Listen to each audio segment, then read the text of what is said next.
Did you have those this morning?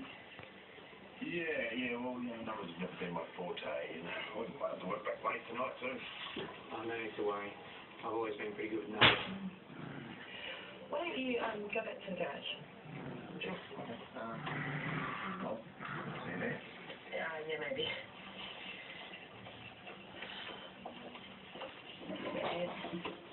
Well, I have to, because you keep forgetting.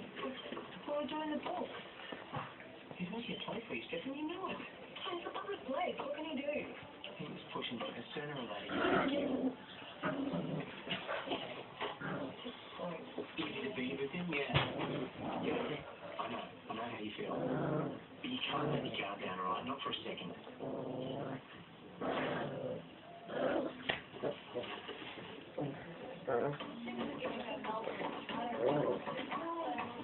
Alright, everyone, settle down. I have your history test. Oh, these are pretty good results from some of you.